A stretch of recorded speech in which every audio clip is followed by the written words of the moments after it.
Welcome to Vendetta Files, where mysterious cases' secrets come back into the light, unsolved crimes and forgotten stories leaves a trace.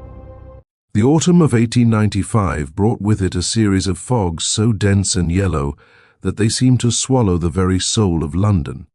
For nearly a fortnight, the hearth at 221B Baker Street had been our only sanctuary against the gloom.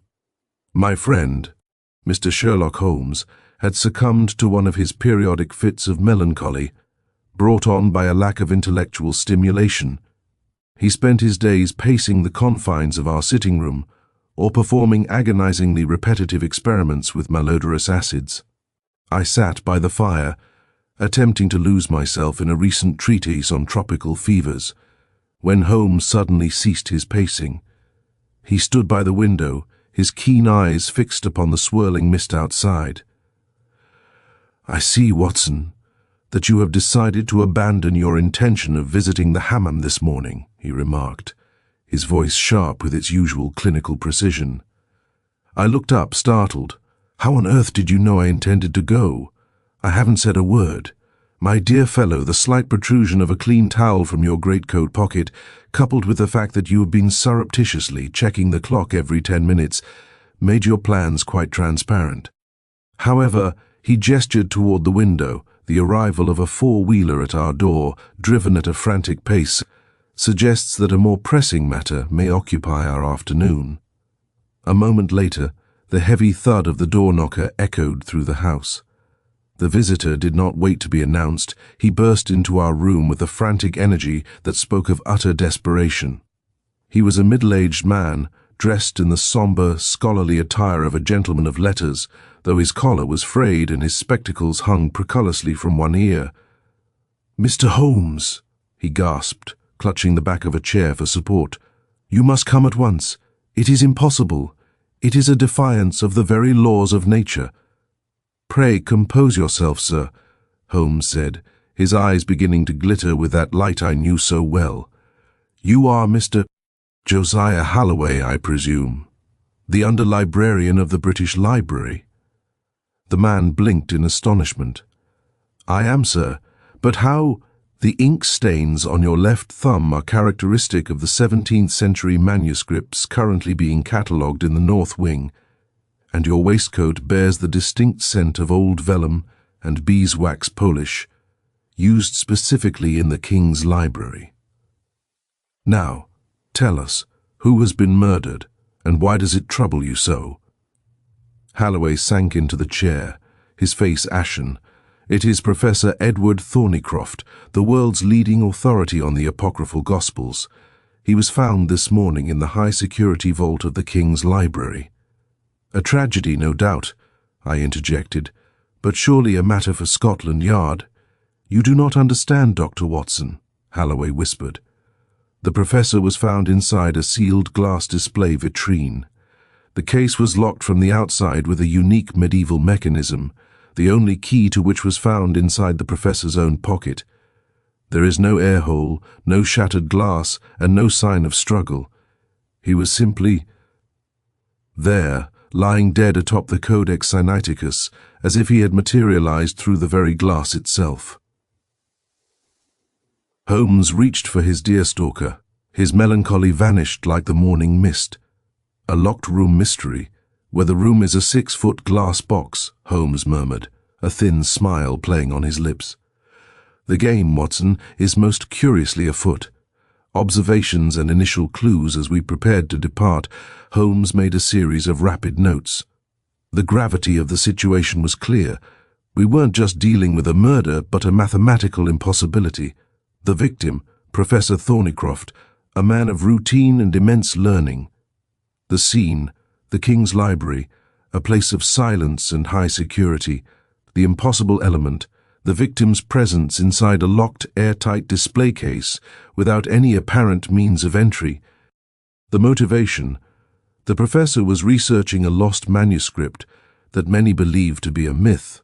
"Tell me, Mr. Halloway," Holmes asked, as we descended the stairs to the waiting carriage, "was anything missing from the vault?"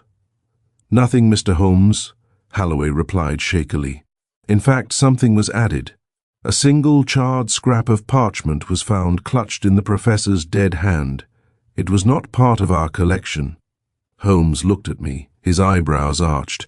A death in a bottle and a gift from the flames. Come, Watson, the British Library awaits, and I suspect the silence of its halls hides a very loud truth.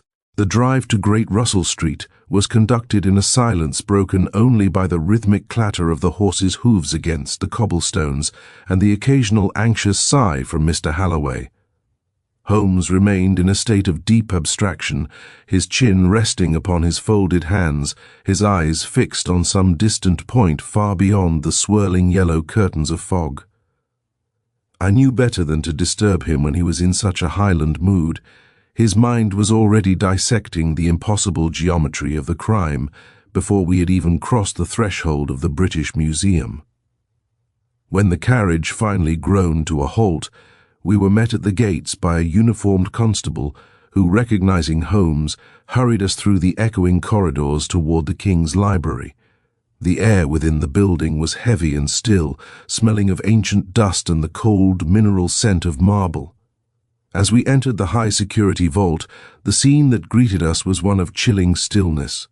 The room was a cathedral of knowledge, lined with towering shelves of leather-bound volumes, but our attention was immediately seized by the center of the chamber. There, beneath the glow of several redirected gas lamps, stood a massive vitrine of thick, iron-reinforced glass. Inside, sprawled across a priceless medieval manuscript, lay the body of Professor Edward Thornycroft. He was a small, withered man, his face frozen in a mask of profound bewilderment rather than terror. Inspector Lestrade was already present, standing by the glass case with his hands behind his back, looking uncharacteristically somber. He nodded to Holmes, a flicker of relief crossing his sharp, ferret-like features. "A nasty business, Holmes," Lestrade remarked, gesturing toward the glass. "I've seen many a death in London, but never one that took place in a bottle. The case is hermetically sealed to protect the parchment from the city air. The hinges are internally set, and as our friend Mr. Halloway has no doubt told you, the lock is a bespoke 15th-century mechanism. There isn't a scratch on the glass, nor a mark on the frame." Holmes did not answer immediately. He began to circle the vitrine with the slow, predatory grace of a cat. He dropped to his knees, examining the floor with a magnifying glass, then rose to scrutinize the wax seals that ran along the seams of the glass panels. I watched him with fascinated intensity, trying to see what he saw. To my eyes, the seals were perfectly intact, the dust on the surrounding floor undisturbed save for the footprints of the discovery party.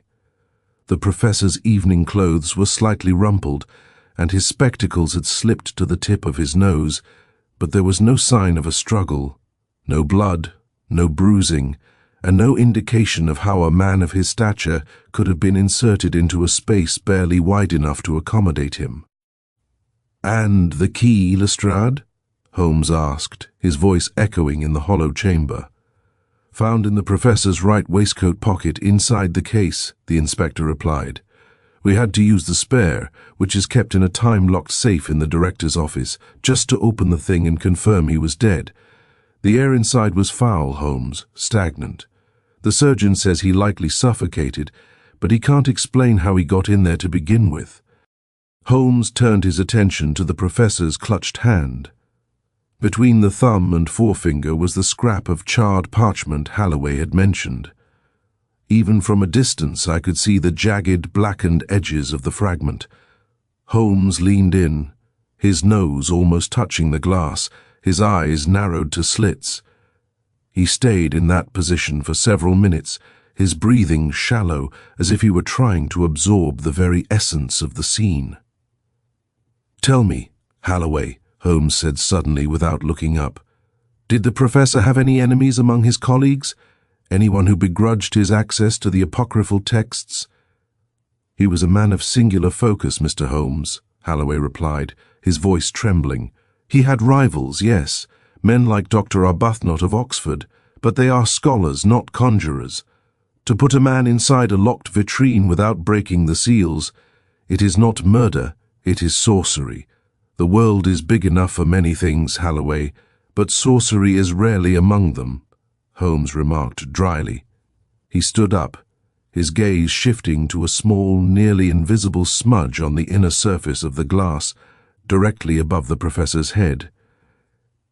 He reached into his pocket and produced a small pair of tweezers, though he did not yet ask for the case to be opened. Instead, he moved toward the heavy oak desk at the far end of the vault, where the professor's personal effects had been laid out.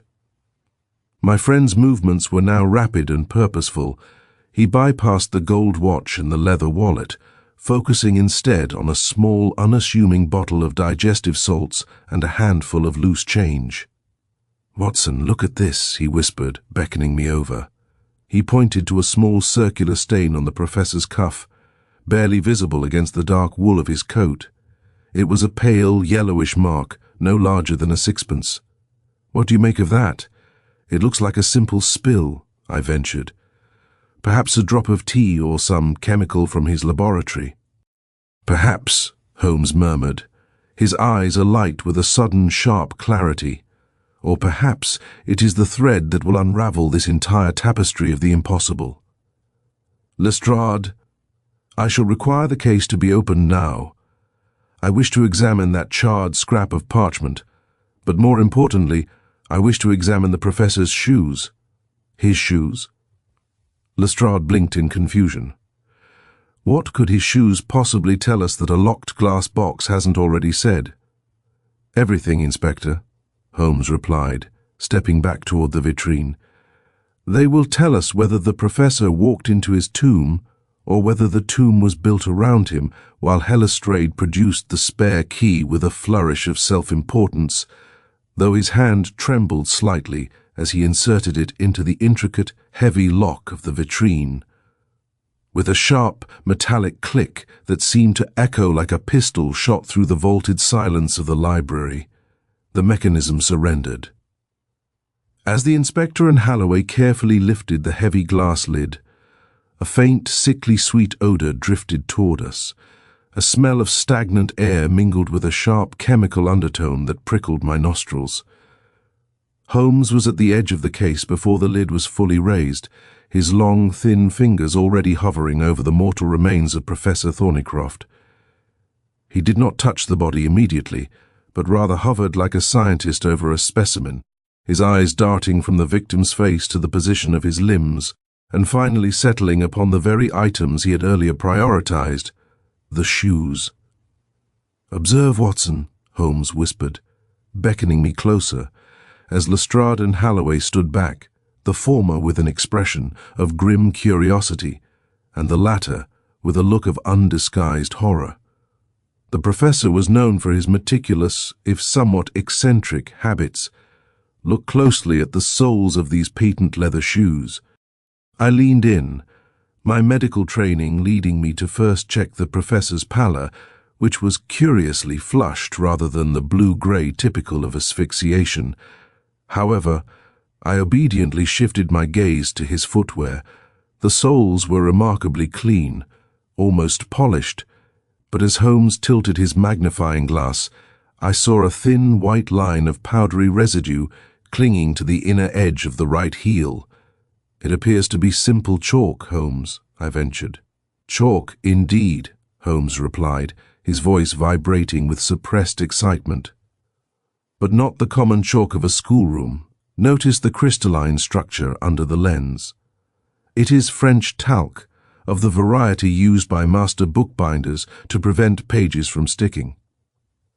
Now, look at the floor of the library. It is polished oak and marble. There is no talc within 50 yards of this vault. If the professor had walked here from his office, or indeed from any part of the museum accessible to the public, the residue would have been scoured away by the carpets or the grit of the stone floors. Its presence here, inside a sealed case, suggests a singular conclusion. "That he didn't walk at all?" Lestrade interrupted, scratching his head. "But we found him inside." "Are you suggesting he flew?" I suggest, Inspector, that the professor was transported while already in a state of relative immobility, Holmes said, finally reaching into the case with his tweezers to retrieve the charred scrap of parchment from the professor's rigid grasp. He held it up to the light of the gas lamp, his eyes narrowing. And I suggest that our medical friend here might find the suffocation theory to be as hollow as this glass box. What do you mean, Holmes? I asked, stepping forward to examine the body more closely. The case was airtight. Naturally, he would run out of oxygen. Look at the chest, Watson. Look at the dilation of the pupils. There is no evidence of the violent struggle for breath that accompanies the slow depletion of air. The professor looks less like a man who gasped his last, and more like one who was struck by a sudden, overwhelming paralysis of the senses. And look here, the yellow stain on the cuff. Holmes gently turned the professor's arm. The stain was not merely a spill, it was a localized burn, the fabric slightly disintegrated.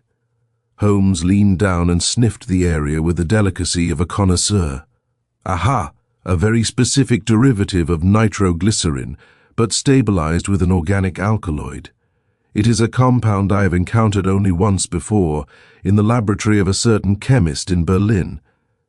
But the parchment, Mr. Holmes, Holloway cried out, his voice cracking. What does the fragment say? Holmes turned the blackened scrap over. The fire had claimed most of it, but a few lines of ancient, elegant Greek script remained visible. Holmes translated them aloud, his voice dropping to a low, somber tone. And the light shall be trapped within the crystal, and the word shall be silenced by the breath of the mountain. He paused, his gaze shifting back to the professor's face. This is no mere scholarship, Watson. This is a warning. The professor was not searching for a myth. He was searching for a weapon, or perhaps a secret that someone deemed far too dangerous for the 19th century. But how did he get inside the case? Lestrade persisted, his patience clearly wearing thin. The seals were unbroken. We had to cut them ourselves just now. No man can pass through solid glass and wax. You are looking at the problem from the perspective of the present, Lestrade, Holmes said, his eyes alight with the fire of deduction. You see a man inside a case and assume he was put there. I see a case around a man and ask when it was constructed. Holloway, tell me, was this vitrine moved or repaired recently? Perhaps for the arrival of the new exhibit.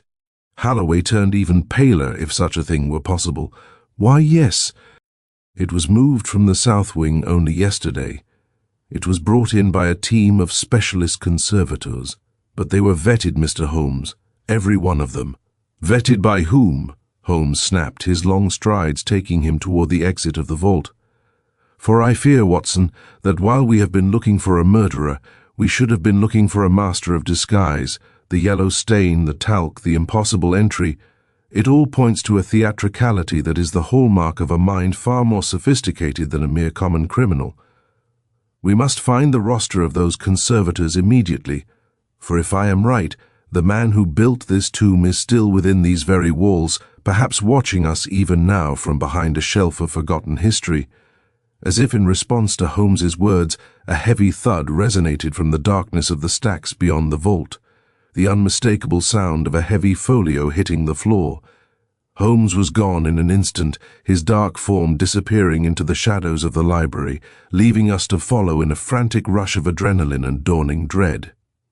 The sound of the falling book had come from the direction of the Oriental Manuscripts department, a labyrinthine section of the library where the shadows seemed to possess a physical weight. Holmes had vanished into the gloom with a speed that left me breathless as I scrambled to follow, my own footsteps echoing clumsily against the cold stone floor. Behind us I could hear the heavy boots of Inspector Lestrade and the frantic, rhythmic gasping of Mr. Holloway. The gas lamps in this wing had been turned low for the night, casting long, distorted fingers of light across the dust-moated air. I saw a flash of Holmes's dark ulster as he rounded a corner, his silhouette momentarily framed against a towering shelf of Persian scrolls. "Stay back, Watson," he called out, though his voice was little more than a sharp whisper. I ignored the command, my hand instinctively reaching for the service revolver I had fortunately slipped into my pocket before leaving Baker Street. As I turned the corner into a narrow aisle flanked by iron-wrought railings, I saw him. A man, shrouded in a heavy, soot-stained Inverness cape, was struggling with a heavy folio that had become wedged between a ladder and a shelf. At the sound of my approach, he spun around, his face pale and haggard in the dim light. He dropped the book with a second dull thud and made a dash for the service stairs, but he had underestimated the reach of Sherlock Holmes. With a leap that would have done credit to a professional athlete, my friend intercepted him, pinning the man against a mahogany cabinet. "A trifle late for research, is it not, Dr. Arbuthnot?" Holmes remarked, his voice smooth and devoid of exertion. By the time Lestrade and I caught up, the man was trembling violently, his spectacles hanging by a single wire from his ear. This was the man Halloway had mentioned, the professor's chief rival from Oxford. Up close, Dr. Septimus Arbuthnot looked more like a frightened owl than a cold-blooded murderer. His hands were stained with common ink, not the exotic chemical residue we had observed on the victim, and his breath came in short, ragged wheezes that suggested a sedentary life rather than one of athletic criminal enterprise. I was merely looking for the Gospel of Judas," Arbuthnot stammered, his eyes darting toward the inspector's silver handcuffs. "Thornycroft was a fool. He was misinterpreting the Greek. I had to see the manuscript for myself before he ruined its reputation with his clumsy translations. And did you find it necessary to enter the vault and entomb your rival in a glass case to achieve this scholarly clarity?" Lestrade asked, stepping forward to take the man by the arm. "Entomb him? What are you talking about?" Arbuthnot's confusion seemed genuine, his voice rising in pitch. "I haven't been near the King's Library since yesterday evening. I was hiding here, yes, because I knew the night watchman was lax in this wing. I let myself in after hours to consult the reference folios. I heard a noise, a terrible metallic grinding sound, and I hid. When I heard voices, I panicked and tried to leave." Holmes released his grip, his eyes scanning Arbuthnot with a clinical intensity that seemed to bore through the man's very soul. He reached out and took Arbuthnot's hands, examining the palms and the fingernails before letting them drop with a sigh of disappointment. "He is telling the truth, Lestrade, at least the truth as he knows it," Holmes said, pacing the narrow aisle. "Look at his boots. They are caked with the mud of the London streets, quite unlike the pristine soles of the deceased. Moreover, he lacks the specific chemical scarring I expected to find. Dr. Arbuthnot is a trespasser and a thief of intellectual property, perhaps, but he is not our illusionist." "But Holmes," I protested, gesturing toward the fallen folio. "He was right here when the noise occurred. He admitted to hearing a metallic grinding." "Precisely, Watson. And while we were busy chasing a panicked academic through the stacks, the true architect of this tragedy has had ample time to vanish." Holmes suddenly stopped and looked up at the ceiling, where a series of ventilation shafts disappeared into the darkness of the upper rafters. "Dr. Arbuthnot, you said you heard a grinding sound. From which direction did it come?" The doctor pointed a shaking finger toward the wall that separated the oriental wing from the main vault. "Through there, it sounded like a heavy weight being shifted on a winch. It lasted only a minute, and then there was a sound like a great indrawing of breath." Holmes's face went rigid. He turned back toward the vault we had just left, his eyes alight with a new and more terrible realization. The indrawing of breath. Of course. The vacuum. Watson, Lestrade, quickly. We have been led by the nose. The crime was not committed when the professor was placed in the case. The crime was completed when the air was removed. And if the grinding sound was what I think it was, we have been looking at a locked room when we should have been looking at a movable one. We raced back toward the King's Library, leaving a bewildered Arbuthnot in the custody of a junior constable.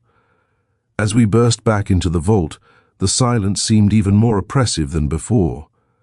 Holmes ignored the body and the glass case entirely, instead heading straight for the massive, ornamental pedestal upon which the vitrine sat.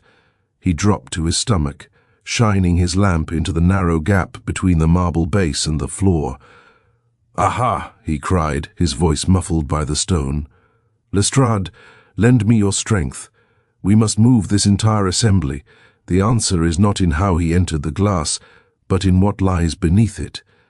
Together, we threw our weight against the heavy pedestal. For a moment, it resisted. Then, with a groan of protesting metal, it shifted several inches to the left, revealing not the solid floor we expected, but the dark, yawning mouth of a pneumatic lift shaft. The yawning aperture beneath the pedestal breathed a draught of cold, stagnant air into the vault, smelling of damp earth and industrial grease. Lestrade let out a low whistle of triumph, his eyes snapping toward the dark shaft with the hunger of a hound that has finally caught the scent. He immediately knelt by the edge, shining his own lantern into the depths where a set of rusted iron rails disappeared into the gloom of the library's sub-basement. It was a pneumatic lift system, a relic of the building's mid-century modernization, designed to ferry heavy crates of books between the sorting rooms and the upper galleries. In the silence of the night, it would indeed have produced the metallic grinding that Dr. Arbuthnot had described. "There it is, Holmes," Lestrade cried, his voice ringing with a newfound confidence. "The conservators weren't here to protect the glass, they were here to modify the floor. They must have rigged this lift to rise exactly beneath the vitrine. They lower the floor, place the professor inside, dead or unconscious, and then raise it back up, sealing the gap with the pedestal. It's a classic stage trap used by every third-rate magician in the East End. We have our how, and as for the who, I'll have every one of those vetted specialists in a cell by daybreak." Holmes, however, did not join in the inspector's jubilation. He remained crouched at the very edge of the shaft, his long, thin fingers tracing the rim of the marble pedestal where it met the concealed lift platform. He seemed less interested in the mechanism itself than in the minute details that lined its path. While Lestrade stood up and began barking orders to a constable about securing the basement exits, Holmes produced a silk handkerchief and carefully dabbing at a dark, viscous smear on the underside of the iron railing. I leaned over his shoulder, peering through the gloom. "More grease, Holmes?" I asked. "Surely that only confirms the lift was recently used." "Oil, Watson, but of a singularly fine quality," Holmes murmured, his voice barely audible above Lestrade's shouting. "The kind used by watchmakers and operators of delicate scientific instruments, not the heavy, foul-smelling lubricant one would expect for a library freight lift. But look here, this is what truly interests me." He pointed to a tiny, jagged splinter of dark wood caught in the teeth of the lift's gearworks. It was no larger than a thorn, but as Holmes brought his magnifying glass to bear, I could see the high, polished luster of ebony. It was a wood far too expensive and decorative for the hidden machinery of a basement. Beside it, tucked into a crevice where the marble base met the iron, lay a minute, circular piece of blue paper, a tiny confetti of the sort produced by a professional stationer's hole punch. To my eyes, these were merely the detritus of a busy building, but Holmes's expression darkened. He tucked the ebony splinter into a small glass vial and pocketed the blue paper without a word to Lestrade. It was evident that he had found an inconsistency that troubled him, a thread that did not fit the tapestry of a simple mechanical murder. "You seem unconvinced, Holmes," I remarked as he rose to his feet, dusting his knees with a distracted air. "Lestrade's theory is sound. The lift explains the impossible entry, the timing, and the presence of the conspirators. Why do you look as though we have only just begun?" "Because, Watson, the inspector is satisfied with a solution that explains the how, but he has entirely ignored the when and the why," Holmes replied, casting a final searching glance around the vault. "If the professor was murdered by the conservators yesterday to be found this morning, why is there fresh talc on his shoes? If he was placed in the box via this lift, Why does he bear a chemical burn on his cuff that matches a stabilized nitroglycerin compound? A man does not use an explosive to enter a lift, nor does a team of conspirators leave behind the scent of a very specific, very expensive French perfume. Perfume? I blinked, sniffing the air. I could smell only the dust, the oil, and the faint sickly odor of the corpse.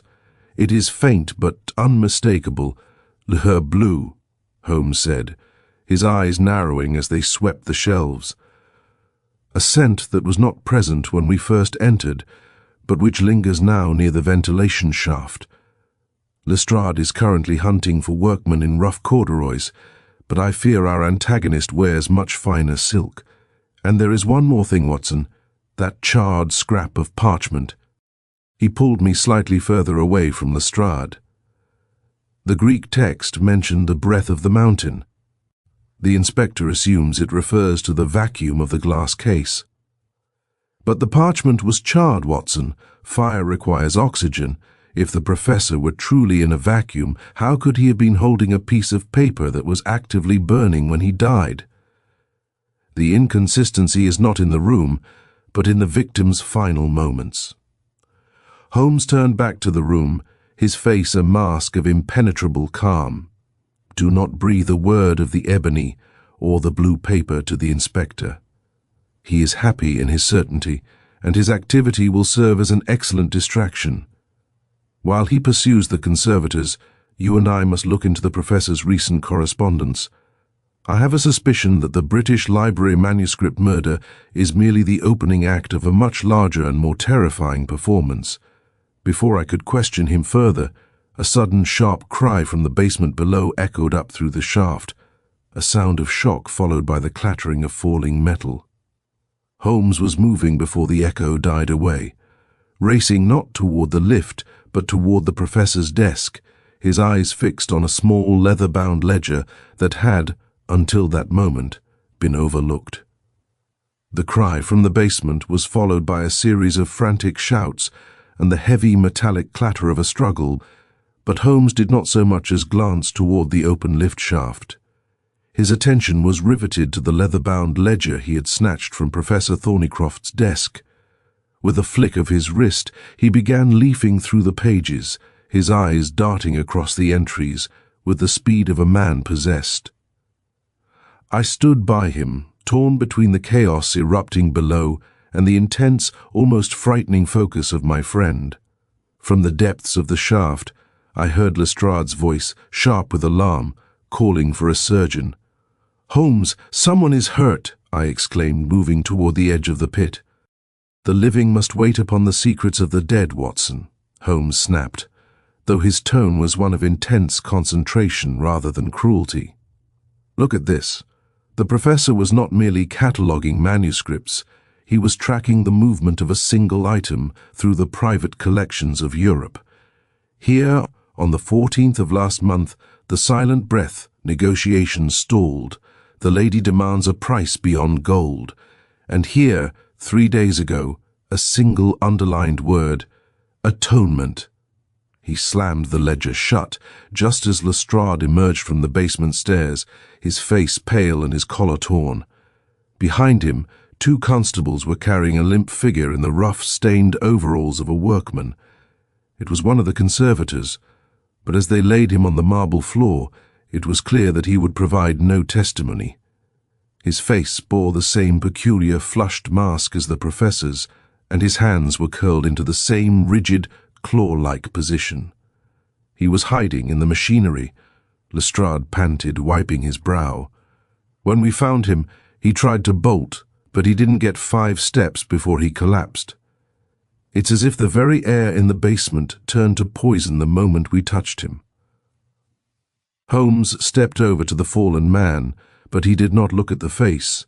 Instead, he reached into the man's pocket and withdrew a small, circular punch tool and a handful of the same blue paper circles he had found earlier. He then looked at the man's ears. "A small puncture mark behind the lobe," Holmes remarked, standing up and discarding the workman's hand with a gesture of distaste. "The same delivery system, Watson. A stabilized alkaloid. likely delivered via a pressurized needle.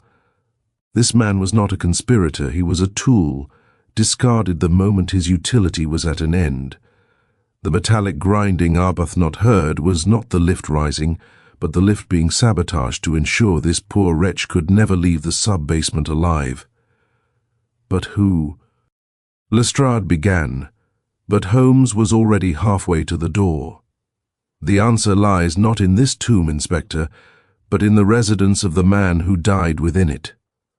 Watson, we must go to Kensington at once.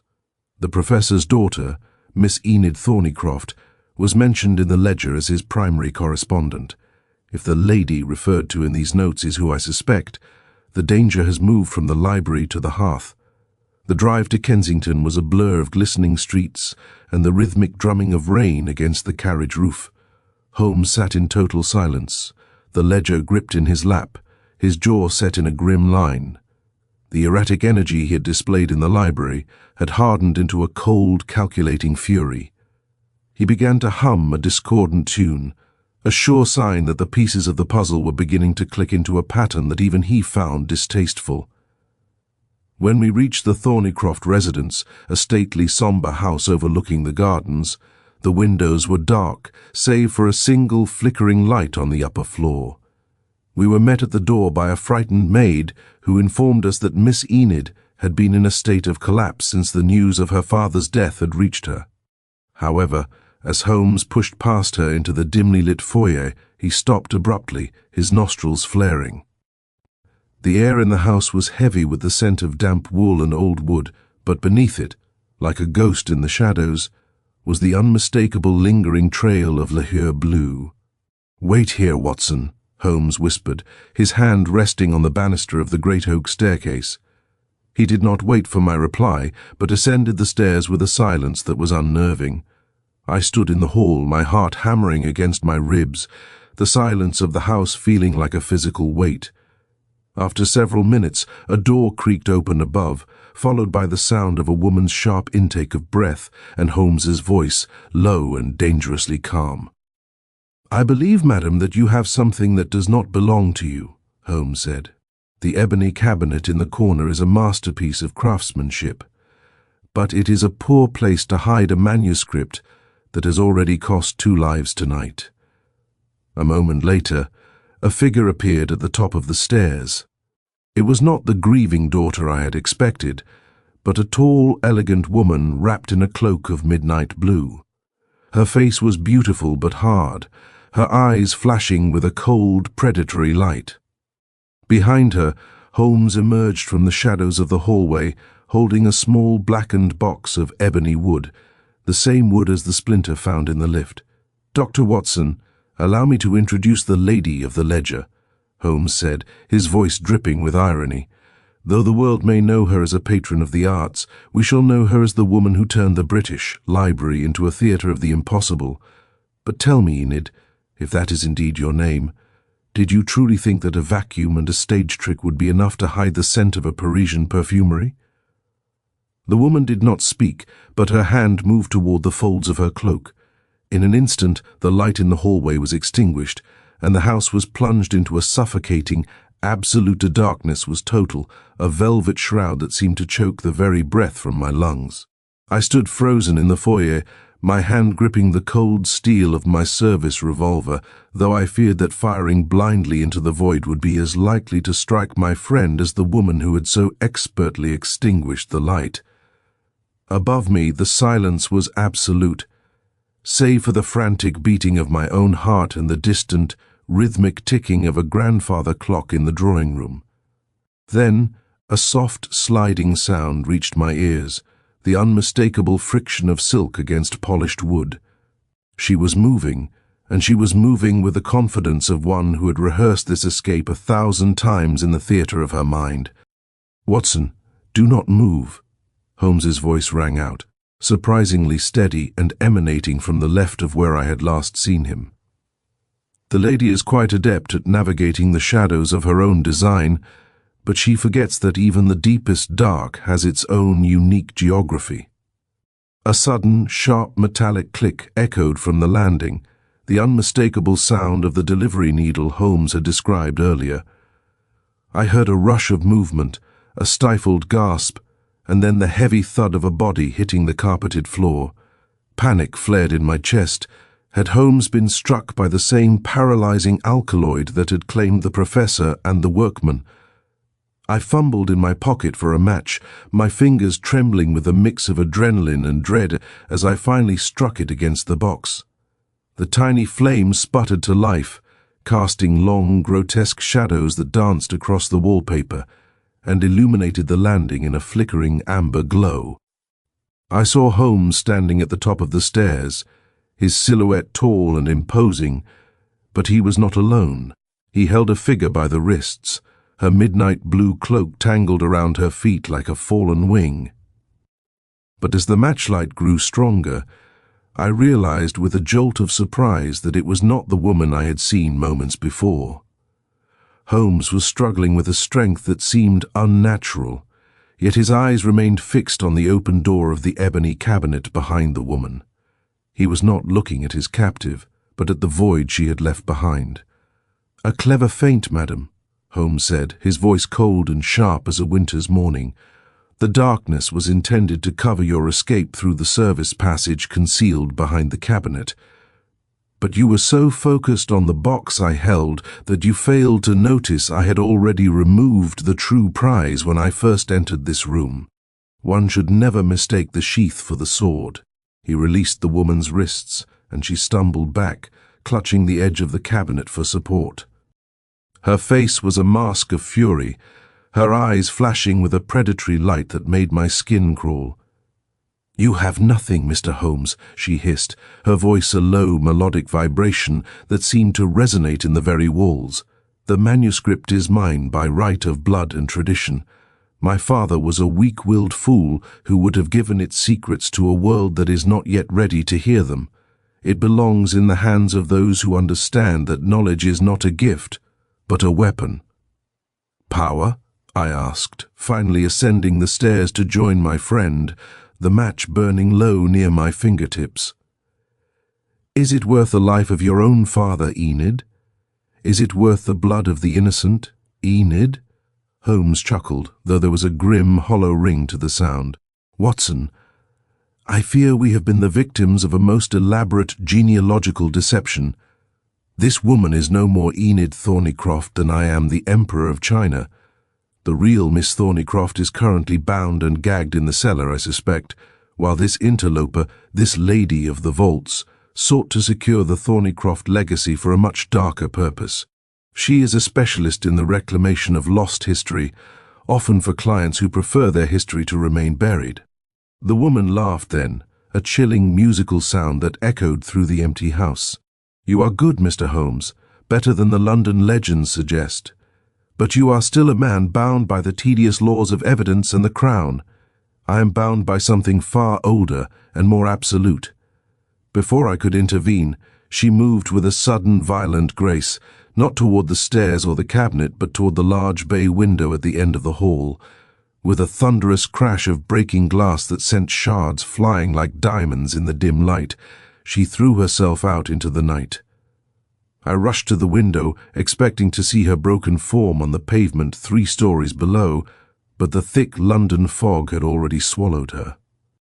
A waiting carriage, its lamps extinguished, and its driver a mere shadow, roared into life and vanished into the mist before I could even bring my revolver to bear. "Let her go, Watson," Holmes said, stepping to the shattered window and looking out with a thoughtful expression. He held up the small ebony box, which was now open. Inside lay not a manuscript, but a small, intricate device of brass and glass, shaped like a miniature lantern. "She has the parchment fragment, yes, but she does not have the key to its translation. She has played her hand, but she has left me with the deck. Observe what she dropped in her haste." He knelt and picked up a small rectangular card that had fallen during the struggle. It was embossed with a strange, stylized crest, a jagged mountain peak beneath a cold silver moon. "The breath of the mountain is not a vacuum, Watson," Holmes murmured, tapping the card against his chin. It is a location, and Our Lady has just unwittingly provided the map to her destination. We have the night ahead of us, and I suspect we shall find the final answers not in the dusty archives of a library, but in the thin, treacherous air of the Peak District. But first, we must attend to the unfortunate Miss Thornycroft. It would be most ungentlemanly to leave a lady in the coal cellar while we chase ghosts through the mist. The rescue of the true Miss Enid Thornycroft was a grim and hurried affair. We found the poor girl in the stifling, soot-choked confines of the coal cellar, bound with professional efficiency and silenced by a heavy silk scarf that bore the same lingering scent of Lahore blue. Once she had been revived with a dash of brandy and placed in the care of the terrified but now useful maid, she was able to provide the final chilling link in our chain of evidence. The woman who had usurped her place was a Mademoiselle Vannes, a distant relative who had arrived from the continent under the guise of an impoverished scholar seeking to assist the professor in his translation of the apocryphal Gospels. She was obsessed with the breath of the mountain, Enid whispered, her voice trembling as she clutched a shawl around her shoulders. She claimed it was not a book at all, but a gateway, a method of silencing the soul to hear the music of the spheres. My father grew afraid of her. He tried to lock the research away, but she was like a shadow that could slip through any door. Holmes, who had been pacing the drawing room with the restless energy of a caged panther, stopped abruptly at these words. He drew the silver-embossed card from his pocket and held it up to the flickering candlelight.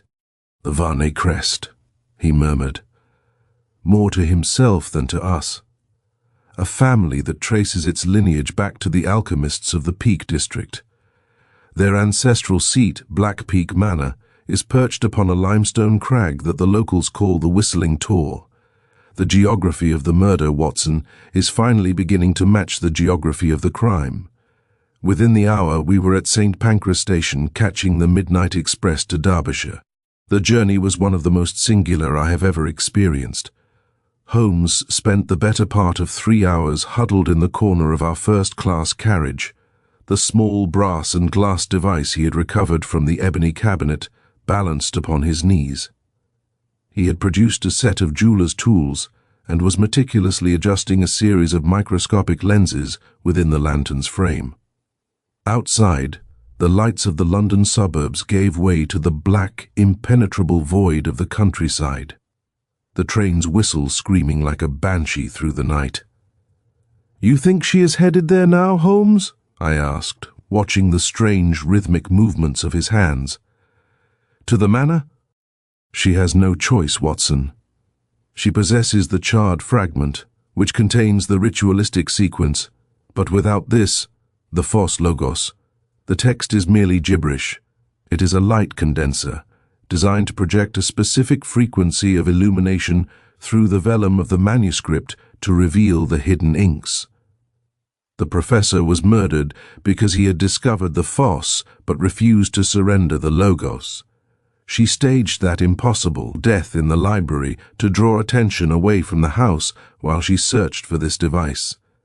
My presence was an unforeseen complication, and her escape was a desperate gamble.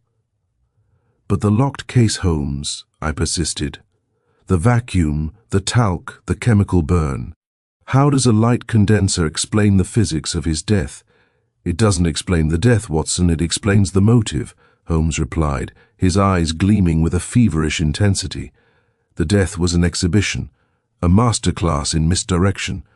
She used the pneumatic lift and the talc to create a puzzle that would occupy the finest minds of Scotland Yard for weeks.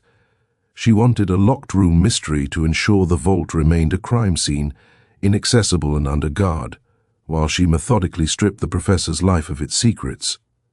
But she underestimated the speed of our arrival. As for the chemical burn and the flush of the skin, well, I suspect the breath of the mountain is a very literal term when applied to a specific gaseous compound found in the deep vents of the Derbyshire crags. As dawn began to break in a series of bruised purple streaks across the eastern horizon, we arrived at a desolate station nestled in a valley of jagged stone and stunted trees. The air here was thin and bitingly cold, carrying a low, persistent moan as it rushed through the limestone fissures above us. We secured a trap from a local innkeeper who looked at us with a mixture of pity and suspicion when Holmes mentioned Black Peak Manor. The drive up the winding, treacherous path was a test of nerves. The manor itself appeared like a jagged extension of the cliffside, a grim Gothic pile of grey stone that seemed to watch our approach with sightless boarded windows. There was no sign of the carriage that had fled Kensington, but as we rounded the final bend toward the rusted iron gates, Holmes suddenly gripped my arm. A thin, ethereal trail of blue smoke was rising from a chimney in the highest tower, and the low, moaning sound of the wind had shifted into a rhythmic, metallic thrumming that vibrated through the very floor of our trap. "The play is reaching its climax, Watson," Holmes whispered, his hand going to the heavy service revolver in his overcoat. "She is attempting to bridge the gap between the ancient world and the modern laboratory. We must be silent, and we must be swift, for if she succeeds in breathing the mountain, I fear the silence of the King's Library will be a mere prelude to a much more permanent quietude." We left the horse and trap in a thicket of gorse and began the ascent on foot, moving like ghosts toward the side entrance of the brooding manor, where a single yellow light flickered in a high, narrow window. The side door, a narrow and rusted iron portal hidden beneath a shroud of overgrown ivy, yielded to Holmes's skeleton key with a reluctant, high-pitched scream that made me go rigid against the stone. We waited, breathless, but the sound was swallowed by the incessant, mournful whistling of the wind through the Tor's natural flues. Inside, the manor was a sepulchral husk of its former self. The foyer was stripped of its finery, the floorboards groaning under our weight as we navigated through a graveyard of dust-covered furniture and skeletal chandeliers. Yet, the further we progressed toward the central tower, the more the atmosphere changed. The smell of decay was replaced by the sharp, biting tang of ozone and that peculiar bitter almond scent of the stabilized alkaloid. The metallic thrumming we had heard from the valley was now a rhythmic roar, vibrating through the soles of my boots like the heartbeat of some subterranean beast. We ascended a spiral staircase of cold Derbyshire limestone, the steps worn smooth by centuries of vain ancestors. At the summit, a heavy oak door stood ajar, spilling a sickly, incandescent yellow light onto the landing. Holmes motioned for me to stay in the shadows of the archway as he crept forward, his profile sharp and hawk-like against the radiance.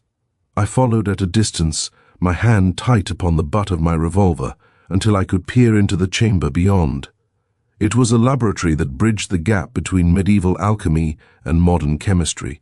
High-pressure copper pipes, encrusted with green oxidation, snaked from a deep fissure in the natural rock wall into a central glass-walled chamber, a larger, more terrifying version of the vitrine at the British Library. At the center of this apparatus stood Mademoiselle Vane. She had discarded her blue cloak for a white laboratory smock that seemed jarringly clinical in such a Gothic setting. She was adjusting a series of valves on a brass manifold, her eyes fixed on the charred fragment of the manuscript, which was now suspended within the glass chamber by a web of fine silver wires. The breath of the mountain, a thick pale yellow vapor, was being pumped from the fissure into the chamber, swirling around the parchment like a living thing. As the gas touched the vellum, the jagged, blackened edges of the fragment began to glow with a faint, pulsing luminescence. "You see, Father," she whispered, her voice amplified by the acoustics of the stone dome above. "The mountain does not just silence, it reveals. The gas is the catalyst and the parchment is the map." She turned toward a heavy iron pedestal where a modern telegraphic transmitter sat incongruously beside a stack of ancient scrolls. It was clear now. She intended to transmit the revealed secrets of the Logos to an unknown confederate, perhaps even across the Channel. The breath was indeed a natural paralytic gas, drawn from the volcanic vents deep beneath the Tor, which she had learned to stabilize and use as a weapon. The professor had been a test subject, a way to prove the gas could be delivered and then purged from a sealed environment, leaving the impossible mystery as a shield for her true work.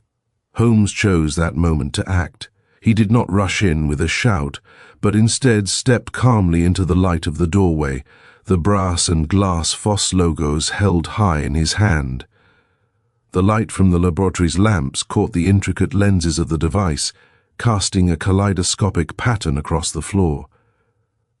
"A masterful setup, mademoiselle," Holmes said, his voice cutting through the roar of the pumps with effortless authority. "The utilization of the Whistling Tor's natural gas deposits as both a chemical reagent and a lethal deterrent is a stroke of genius. However, you have neglected the fundamental law of optics. The gas may reveal the ink, but without the specific refractive frequency of the Foss logos, the text will remain a blurred distortion, a beautiful glowing lie." Vane spun around, her face contorting with a mixture of shock and a dark, hungry recognition. She reached for a lever on the wall, her hand trembling. "Give it to me, Holmes. You do not know what you hold. That device was never meant for the hands of a common detective. It is the key to a silence that can topple empires. I hold the truth, which is a far more stable currency," Holmes replied, his eyes never leaving hers. He began to move around the perimeter of the room, drawing her attention away from the glass chamber. "Watson, if you would be so kind as to disable the primary intake valve behind the copper manifold. I believe the lady has had quite enough of the mountain's breath for one evening." As I lunged for the valve, Vane screamed, not in fear, but in a calculated, piercing tone that resonated with the frequency of the vibrating pipes. Suddenly, the glass chamber did not shatter, but began to frost over with a rapid, crystalline growth. The yellow vapor within turned a violent, bruised purple, and the smell of bitter almonds intensified until it was a suffocating cloud. Holmes's strategic play had forced her hand, but in her desperation to secure the device, she had triggered a failsafe that threatened to entomb us all in the very gas that had killed Thornycroft. I gripped the cold iron of the valve and heaved with all my strength, the metal groaning as the flow of gas was suddenly restricted. The thrumming changed to a high-pitched whistle, and the lady, realizing her leverage was gone, lunged not at me, but at Holmes and the precious lantern he carried. As Mademoiselle Vane lunged, her fingers clawing like talons for the brass lantern, Holmes stepped aside with a fluidity that was almost insulting. He did not strike her. Instead, he caught her extended arm and, using the momentum of her own frantic weight, guided her into the heavy oak chair beside the telegraph.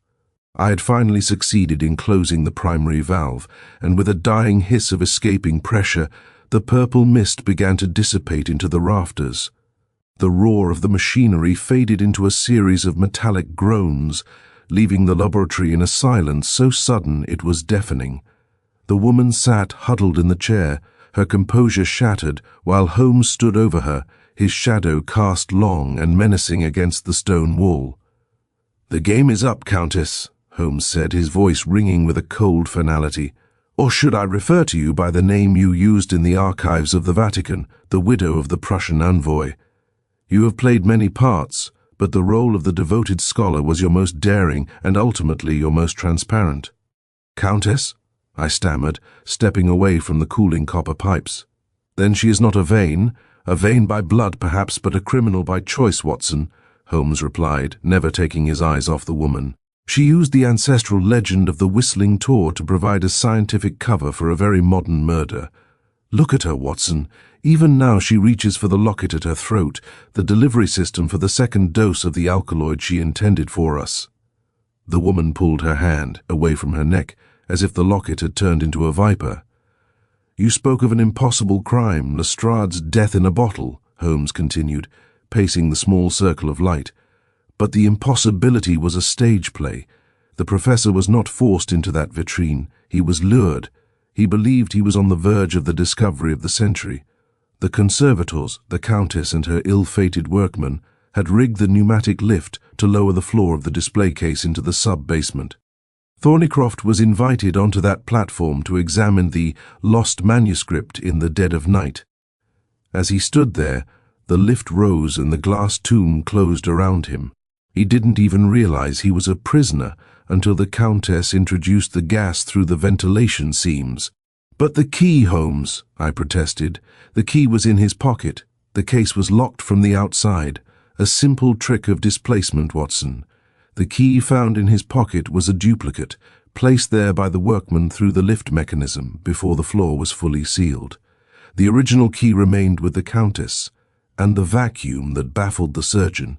There was no vacuum. The breath of the mountain is a gas heavier than air. It displaced the oxygen, creating a localized environment that mimicked a vacuum to the untrained eye. The professor did not suffocate in the traditional sense. His lungs were paralyzed by the alkaloid before he could draw a single panicked breath. That is why there was no struggle." "And the charred paper?" I asked, looking at the glowing vellum still suspended in the chamber. "How could it burn if there was no oxygen?" "It didn't burn in the case, Watson. It was burning when it was placed there. The breath is not just a paralytic in its concentrated form, it is a potent oxidizer. It allowed the parchment to smolder even as the surrounding air was displaced.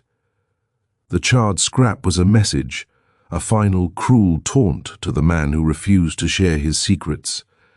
The French talc on his shoes was the residue from the workman's gloves as he adjusted the lift, and the blue paper circles?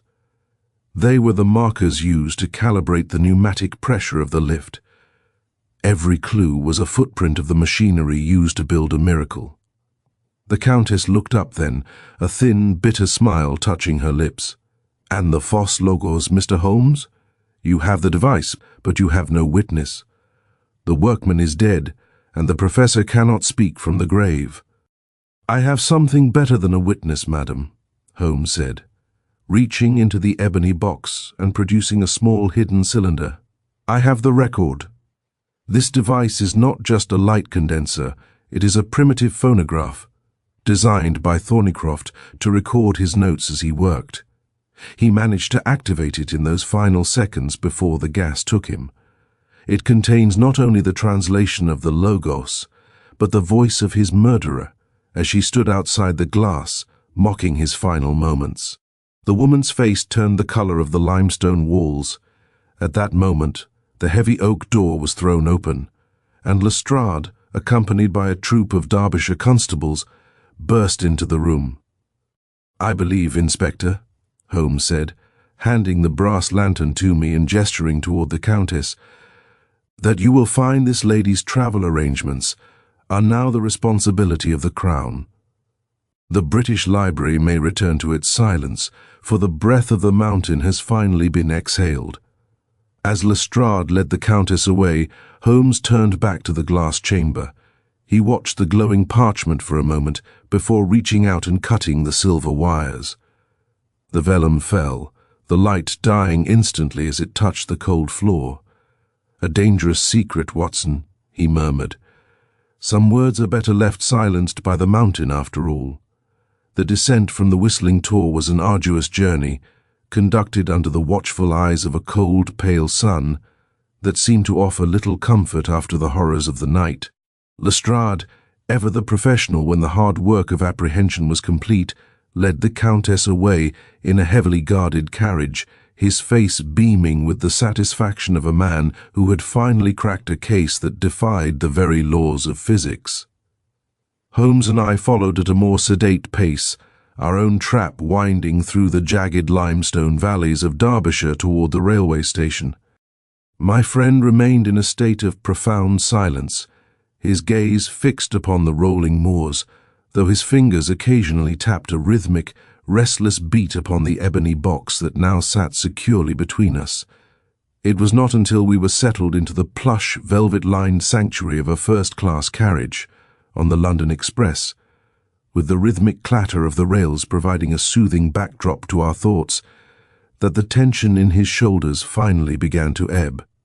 "A singular business, Watson," he remarked, as the soot-stained outskirts of the northern industrial towns began to blur past our window. one that required a delicate balance between the ancient superstitions of the Peak District and the cold, hard realities of modern chemistry. The lady, as she styled herself, was a far more formidable opponent than I initially gave her credit for. To weaponize a local legend so effectively, to use the whistling Tor as both a laboratory and a tomb, it shows a mind of a very high order. It is a pity it was turned to such destructive ends. But the manuscript, Holmes, I asked, leaning forward. What was its true nature? You mentioned that it was better left silenced. Surely the world of scholarship would benefit from the recovery of such an ancient text. Holmes reached into the box and produced the small, charred fragment of vellum, now inert and grey in the daylight. Scholarship, perhaps, Watson, but humanity, I think not. The silent breath mentioned in the Greek script was not a metaphor for spiritual enlightenment. As the Phos Logos revealed, and the professor's final phonographic notes confirmed, it was a precise formula for the extraction and stabilization of the very gas we encountered in the laboratory. The ancient authors were not priests, but alchemists of war. They had discovered a way to induce a state of absolute irreversible paralysis, a divine silence that could render an entire army motionless in the blink of an eye. The Countess did not want to study the past. She wanted to sell the future to the highest bidder. It was 3 days later before we were truly restored to the familiar comforts of 221B Baker Street. The yellow fog of London had returned, wrapping the city in its usual embrace, but the hearth fire burned brightly, and the scent of Mrs. Hudson's excellent tea had finally replaced the lingering tang of ozone and bitter almonds. Lestrade had called upon us earlier that afternoon to report that the Countess, revealed to be Vera Vane, a disgraced expatriate with ties to several European anarchist circles, had been committed to Newgate to await trial. The real Miss Enid Thornycroft was recovering her health in the countryside, and the British Library had, with much pomp and minimal public explanation, replaced the glass vitrine in the King's Library with a more traditional display. I sat in my armchair watching Holmes as he meticulously cleaned the lenses of the Phos Logos. The device, which had seemed so mystical in the darkened manner, now looked like nothing more than a complex piece of optical equipment. The phonograph cylinder was the deciding factor, was it not? I asked, referring to the evidence that had finally broken the Countess's resolve. Indeed, Watson, Thornycroft was a man of immense foresight. He knew that, if he were to be silenced, his work must speak for him. The recording captured not just her voice, but the very sound of the pneumatic lift as it rose. It turned a miracle of stagecraft into a matter of simple mechanics. Without that cylinder, we might have struggled to prove her presence in the library at the moment of the murder. It is a fine example of how the very technology she used to commit the crime ultimately became the instrument of her undoing. And the manuscript itself? I ventured, looking toward the fireplace where a small pile of grey ash rested in the grate. Holmes followed my gaze, and a thin, knowing smile touched his lips. I took the liberty of discussing the matter with my brother Mycroft. He agreed that some secrets are too volatile for the shelves of a public library. The fragment you saw in the manor was but a portion of the whole. The rest was hidden within the ebony cabinet itself, encoded in the very grain of the wood. It has been removed from the reach of those who would misuse it. The world has enough ways to die, Watson. It does not need the breath of the mountain to add to its repertoire. He rose and moved toward the window, looking out at the passing hansom cabs and the bustling life of Baker Street. The melancholy that had gripped him at the start of the case had vanished, replaced by that keen, restless energy that characterized his finest hours. "I believe, Watson," he said, reaching for his violin, "that a little Mendelssohn would be the perfect antidote to the silence of the peaks. We have done our part for the crown, and for the memory of a good, if misguided, scholar. The case of the manuscript murder is closed, and for once, the silence that follows is a healthy one." As the first soaring notes of the violin filled the room, I picked up my pen and began to finalize the notes that would eventually become this chronicle. I looked at my friend, his eyes closed in concentration, and I could not help but feel a profound sense of admiration. Once again, he had looked into the heart of an impossible puzzle and found the simple, human truth hidden within. The last haunting notes of the violin vibrated through the air of our Baker Street sitting room, lingering like the ghost of the Derbyshire wind, before finally surrendering to the comfortable domestic crackle of the hearth. Holmes lowered his bow, his expression uncharacteristically serene as he gazed into the glowing embers. The case of the British Library manuscript murder had been officially closed in the eyes of the public for nearly a week, yet the weight of it seemed to hang in the room, a silent companion to our evening repose. On the table between us lay a copy of the Daily Gazette, its headlines trumpeting the ingenious capture of a continental spy in the heart of the Peak District. There was, as I had come to expect, no mention of pneumatic lifts, paralyzed lungs, or ancient Greek formulas for destruction. To the world, it was a tale of espionage and quick-witted police work.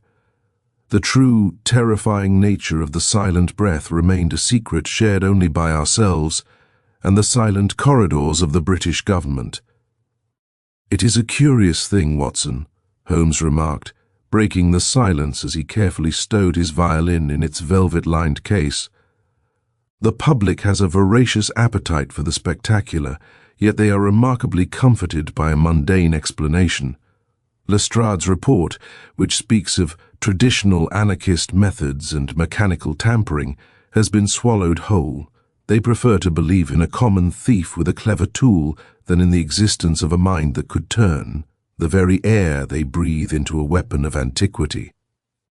"I suppose we should be grateful for that, Holmes," I replied, leaning back in my chair. "The knowledge contained in that manuscript. If it had become public, the panic would have been far worse than any anarchist's bomb. You have done the world a greater service than they will ever know. To look at that impossible glass box and see not a miracle, but a machine, it was a triumph of pure reason." Holmes waved a hand dismissively, a thin, ironic smile touching his lips. "Reason, Watson. It was merely the elimination of the impossible. Once I realized that the professor could not have entered the case through the glass, the only remaining path was from below. The rest was a matter of observing the residue of his journey. The talc, the blue paper, the ebony splinter, they were not clues so much as signatures left behind by a clumsy artist. As for my brilliance, as you so kindly call it, I was merely the lens through which the facts were focused. A man who spends his life studying the myriad ways in which the human heart can fail or the human mind can deceive is rarely surprised by the impossible." He rose and paced the rug, his long shadow stretching across the bookshelf. "Knowledge is a dangerous mistress, old friend. Professor Thornycroft sought the light of the ancient world, but he forgot that light, when concentrated, can burn as easily as it illuminates. He found the force, but it was the logos, the word, the reason, that he failed to master until it was too late. He was a martyr to his own curiosity, a man who stepped into a tomb because he thought it was a doorway to heaven." "And the Countess?" I asked. "What becomes of a mind like hers? The law will deal with the body, but the mind, that is a different matter. She is a specialist, Watson. She will spend her years in Newgate plotting new illusions, new ways to bend the world to her will. But she has lost her greatest advantage. She now knows that there is a force in London that can see through the paint and the canvas to the frame beneath. That knowledge is a prison of its own." He stopped by the window, drawing back the heavy curtain to look down at the street below. A thick yellow fog was once again rolling in from the Thames, swallowing the lamps of the passing carriages and turning the pedestrians into flickering, transient ghosts. The city was returned to its mysteries, a vast, breathing organism of a million secrets, each one waiting for the right light to reveal its true form. "But come," Holmes said, his voice regaining its familiar sharp edge of energy. "We must not become philosophers, Watson. It is the first step toward becoming bores. The silence of the mountain has been replaced by the roar of the city, and I see a young man on the pavement below who has been pacing back and forth for the last 5 minutes. He carries a heavy leather satchel. He has forgotten his umbrella despite the rain, and his boots are caked with the red clay of the Surrey iron mines. He looks like a man who has seen something that defies his understanding. The heavy thud of the door knocker echoed through the house, followed by the hurried footsteps of Mrs. Hudson on the stairs. Holmes turned away from the window, his eyes alight with that keen, predatory spark that I knew so well. The melancholy of the Derbyshire moors was forgotten. The silent breath was a thing of the past, and the intellectual hunger that was both his curse and his glory was once again demanding to be fed. "A new puzzle, Watson," he cried, reaching for his magnifying glass with a gesture of pure, boyish enthusiasm. "And if I am not mistaken, it involves a missing set of blueprints and a very specific type of industrial sabotage. The game, as always, is afoot. Pray, see that the tea is kept warm. I suspect we shall have a very long night ahead of us." As the door opened to admit our new visitor, I felt a familiar thrill of anticipation. The case of the British Library manuscript murder was finished, but in the world of Sherlock Holmes, every ending was merely the prologue to a new and more fascinating enigma. I picked up my notebook, the ink of the last chapter still wet upon the page, and prepared to follow my friend once more into the heart of the London mist.